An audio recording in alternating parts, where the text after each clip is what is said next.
आपके हृदय के अंदर, आत्मा के अंदर क्या चल रहा है, उसे प्रभु के हाथ में समर्पित करें।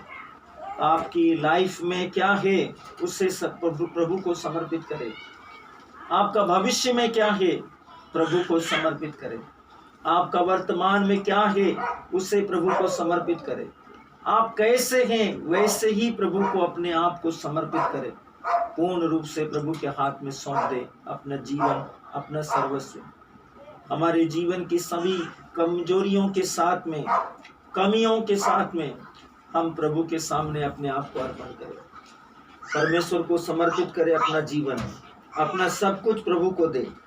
प्रभु के पवित्र चरणों में अपने जीवन की परिस्थितियों को रखें।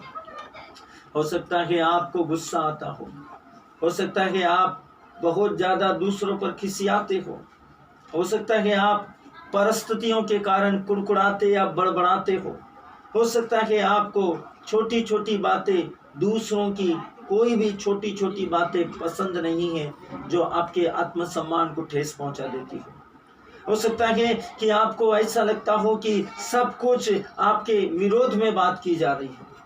हो सकता है आपको किसी की बातों के कारण गहरे आघात पहुंचते हो अपने हृदय में। हो सकता है आप दूसरों को माफ नहीं कर पा रहे हैं।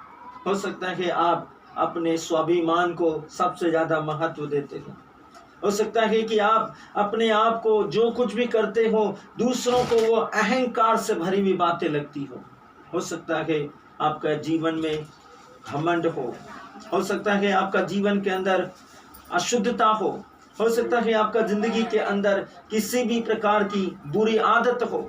ये भी हो सकता है कि आप किसी पाप की शक्ति के साथ में, किसी पाप के विचार के साथ में, किसी बुराई की शक्ति के साथ में, बुरी इच्छा शक्ति के साथ में, बुरे विकल्प के साथ में आप जी रहे हैं। हो सकता है कि आपने अपना जिंदगी में अपवित्रता की बहुत सी चीजों में से कुछ चीजों को अपनी आंखों से देखा हो। प्रभु के सामने समर्पित करें, प्रभु के सामने पूर्ण रूप से समर्पित करें। पवित्र शास्त्र का वचन कहता है, पवित्र बनो क्योंकि मैं प्रभु तुम्हारा ईश्वर पवित्र हूँ। बाइबल हमको सिखाती है, यदि तुम आज विश्वास करोगे और अपने आप को पवित्र बनाओगे तो कल प्रभु ईश्वर तुम्हारी आंखों के सामने चमत्कार करेगा। अपवित्रता के साथ, अशुद्धता के साथ, अधर्म के साथ, गुस्से के साथ, झगड़े के साथ, ईर्ष्या के साथ, विद्वेष के साथ में यदि आप और मैं अपना लाइफ जी रहे हैं और उसके साथ इस संसार को जी रहे हैं अपने स्वभाव समझते हुए, आप याद रखिए प्रभु का अपवित्रता के साथ में, अयोग्यता के साथ में, बुरी विचार या इच्छा शक्ति या गुणों के साथ में प्रभु का कोई रिश्ता या संबंध नहीं है। प्रभु अपवित्रता के साथ तालमेल नहीं रखता। जहां भी अपवित्रता है, जिस हृदय में गुस्सा है, नफरत है, ईर्ष्या है, घमंड है, अधर्म है, अंधकार है, दुष्टता की शब्द है, विचार है, विकल्प है, प्रभु वहां उपस्थित नहीं है। वहां प्रभु के अलावा दुष्टता की शक्तियों के बुरे गुण और अवगुणों के कारण आपका शरीर के ऊपर उनका आधिपत्य है। आपको इस बात को स्वीकार करना पड़ेगा, ग्रहण करना पड़ेगा। प्रभु यदि मेरा जीवन के अंदर कहीं पर भी गुस्सा है, नफरत है, ईर्ष्या है, विद्वेष है, तो मैं आपके लायक नहीं हूँ। प्रभु आपका लहू से मुझे धोइए। मेरा जीवन का स्वभाव को, मेरी सोच को, मेरी समझ को, मेरे नैतिक जीवन के मूल्यों को मैं आपके सामने रखता हूँ। आप इस संसार में एक क्रिस्ती तो हो सकते हैं, एक विश्वासी का जीवन जी सकते हैं।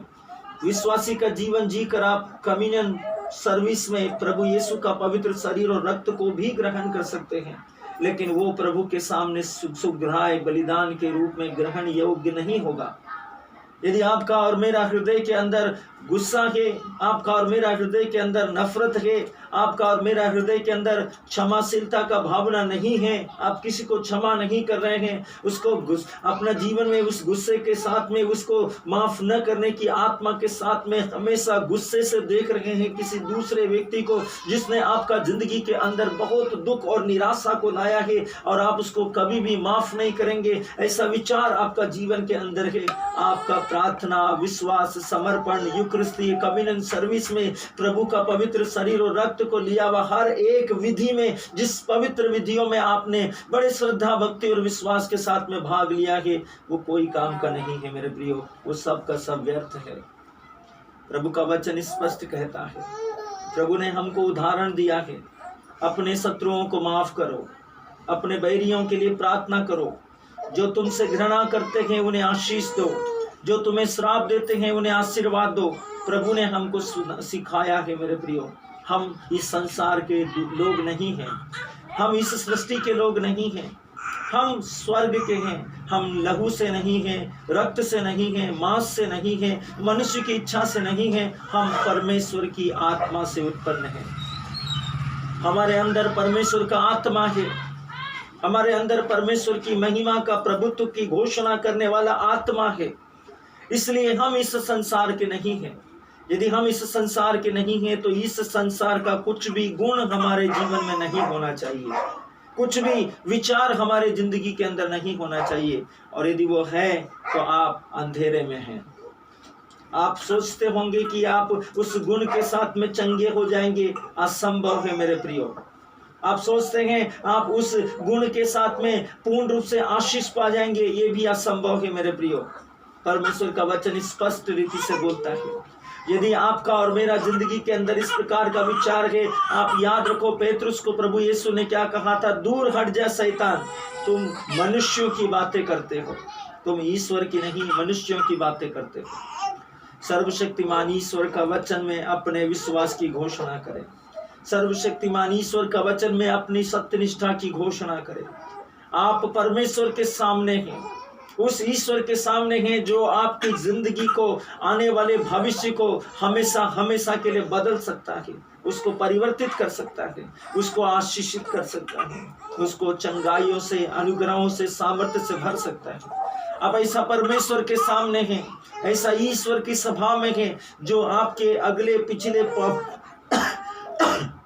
पापों को याद नहीं करता, आपके पापों को दोहराता नहीं है, आपके पापों के को प्रकट कर कर आपको शर्मिंदा या अभियोग नहीं, शर्मिंदा नहीं करता, आप पर अभियोग नहीं लगाता है। वो सब कुछ नया बना देने वाला ईश्वर है। इसलिए अपने पूरे दिल से, पूरे मन से, पूरी आत्मा से अंतःकरण की जांच करें, अपने हृदय की जांच करें, अपने मन की जांच करें, अपने आप को प्रभु के सामने समर्पित करें। याद रखें, पापनी स्त्री बहुत से लोगों के सामने व्यभिचार का पाप का दोष में पकड़ी गई थी। लोगों का उसके ऊपर नजर था कि कब वो व्यभिचार करने के लिए जाए और हम उसको रंगे हाथ पकड़े। बाइबल हमको स्पष्ट बताती है, लोग नियम, कानून और संहिता का हवाला देते हुए उसे यीशु के पास में पत्थरों से मारते मारते यीशु के पास में लेकर आए थे। और उन्होंने यीशु का न्याय करने के लिए, यीशु को परखने के लिए, यीशु का परीक्षा लेने के उद्देश्य से यीशु से सवाल पूछा। आप और मैं क्या सोचते हैं कि जो लोग यीशु के पास में आए थे, क्या वे इस्राएली थे, क्या वो यहूदी रब्बी थे?